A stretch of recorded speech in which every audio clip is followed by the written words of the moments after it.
Today I wanted to start out with a build I've been playing now for about the last week. Just something I came across experimenting with set gear, cooldown reduction, doing tanking stats, stuff like that. This is going to be for the wizard class. This is a tanking guide. It's pretty much only beneficial for playing in groups and only playing at high torment levels. It's not so much effective in low torment because it's not really needed. So first I'll start out with the skills that I use. First skill in your main skill is going to be Black Hole with the Event Horizon rune, and I'll go over a few different things that you can do with the skills, but this is primarily what I use. So Black Hole with the Event Horizon, and what that does is obviously groups everything up.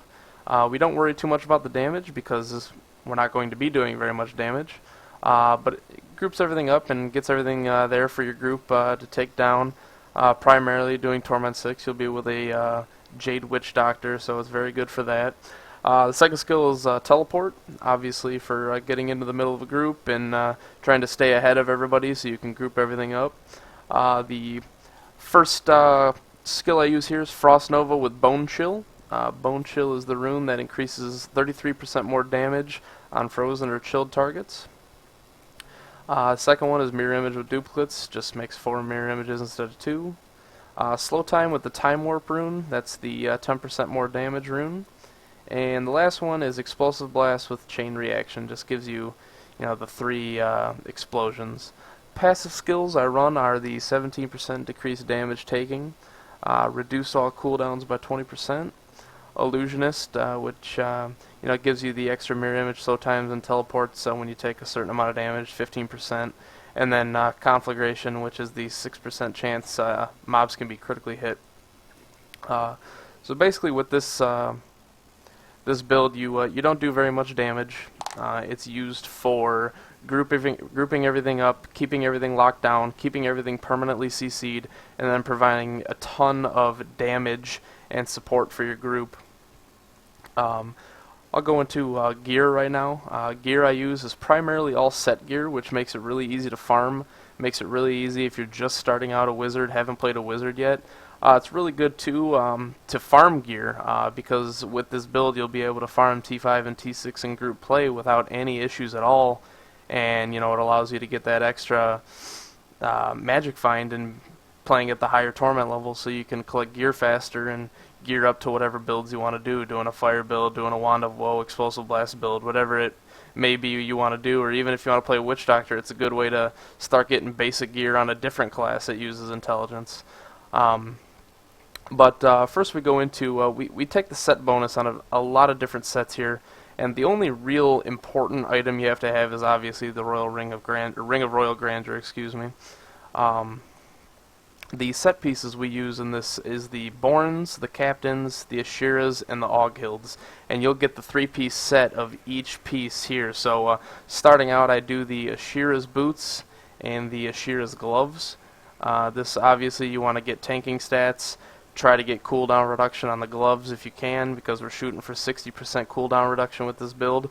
And then obviously with the 2-piece Ashiras and the Royal Ring of Grandeur, you get 20% extra life and 100 resistance to all elements. The second set is the Captain Crimson's Thrust, or just Captain Crimson's. I use the legs and the belt in this build. Both obviously try to go for as much tanking stats as you can. I use the diamonds in my gear just because it gives more all resist, but you can choose to use intelligence gems if you want. I just basically go for the more protection because your damage does not matter with this build at all. But you get the 3 set here, which gives you the cooldown reduction and resource cost, 2,000 life per second. You also get 50 all resist. The next set you go for is Aughilds. You get the 3-piece here, only utilizing 2. I go with the chest and the helmet. Try to get tanking stats on both. Very important, you get a socket in your helmet for the reduced cooldown reduction. You can put a diamond in there for the 12.5 or 13%, whatever the max is. I can't remember if that's the max gem or not. Yeah, it's the max gem. Again, with this build, or this set, you get the reduced damage from ranged and melee attacks, you get the reduced damage from elites, and the increased damage against elites doesn't really matter that much with this build. And the last set is the Born set. I use the Born's weapon and the Born's shoulders. Both pieces you're going to want to try to roll for some cooldown reduction and then tanking stats again. And then of course with this set you get the 15% life, you get the cooldown of all the skills, and then just the increased bonus is a little bit, I guess, nice to have. The offhand, typically you want to go with a shield for more protection. I just went with a very tanky shield, almost 750 vitality with extra life and armor. The denial rolls with the reduced duration of crowd control and parrying effects, and the reduced damage from melee attacks, which is very nice for tanking. Rings, you just want to obviously go with a tanking ring if you can. You can even get a cooldown reduction ring if you can find one, or if you can roll for it.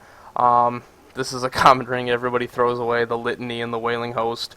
But it's really nice to use for this build because it has high tanking stats. You can get the all resist and the reduced damage from elites on it. So I went with that. Bracers really don't matter. You can go with any kind of bracers you want. You don't necessarily need any % elemental damage because, once again, you don't do any damage in this build. I just went for these Lacuni Prowlers, essentially just because I rolled 490 plus on both the core stats. They had movement speed, so I can put other points into intelligence for more all resist, and then they had regen life on them. But any bracers you can go with, anything that has defensive stats will work. And then the last item is the Countess Julia's cameo neck. Once again, this is another piece that you can switch out with other necklaces. Basically anything that has defensive stats, cooldown reduction, high core stats.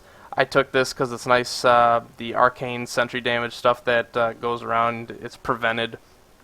There's another nice neck piece that you can get that prevents the lightning damage, the poison damage. So any one of those would work, really good with this build. But nothing really matters that much because you use Black Hole with Event Horizon. So just a quick overview of what you actually provide in a group. The first thing is the Black Hole with Event Horizon.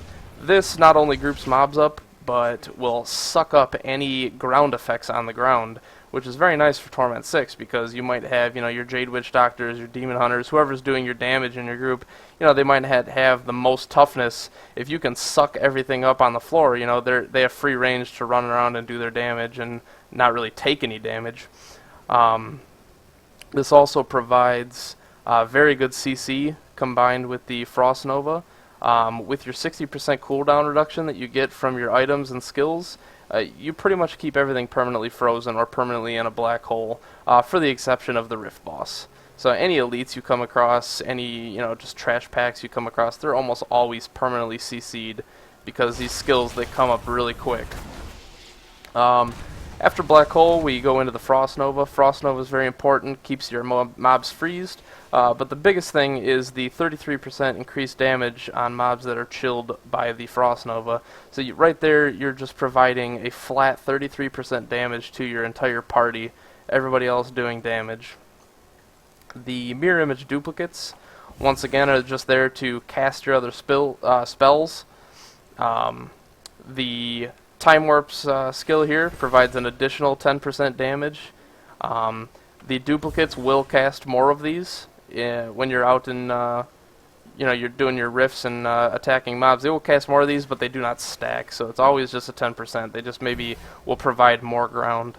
The last skill I use is Explosive Blast.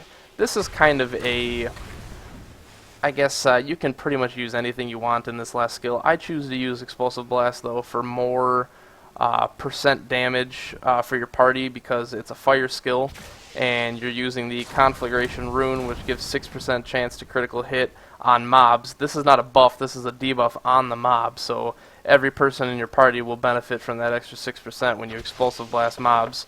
Mind you, it does absolutely no damage for you, but you're giving 6% to everybody else in your party.